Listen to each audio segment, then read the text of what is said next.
Big boss హౌస్‌లో మొత్తానికి మంటల్లో కాల్చు అభిప్రాయాన్ని చెప్పు అంటూ బిగ్ బాస్ ఇచ్చేసిన ఈ నామినేషన్‌లో 6 మంది కంటెస్టెంట్ అయితే నామినేట్ అవుతూ వచ్చేసారు.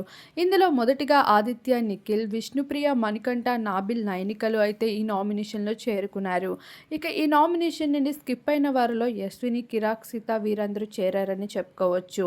ఇక నిఖిల్‌తో అయితే ఈ వారం నామినేషన్ అదిరిపోయింది. ఇక సోనియా మాట వింటూ అడుగుదారిలో నడవడం తప్పించి నిఖిల్ పెద్దగా చెఫ్ అయినప్పటికీ చేసిందేమీ కనిపించలేదు. ఇక దీనిపైన ప్రశ్నిస్తూ అయితే ఇచ్చి పడేస్తూ వచ్చేశారు నిఖిల్‌కి.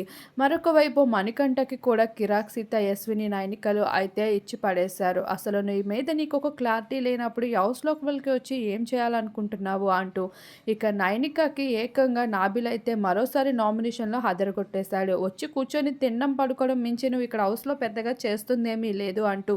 నైనికలో చాలా ఇంప్రూవ్‌మెంట్ అయితే కావాలి. లేదంటే ఈ వారం నైనికనే ఖచ్చితంగా ఎలిమినేట్ అవుతుందని అనిపిస్తుంది. మరి మీ అభిప్రాయం కామెంట్ చేయండి.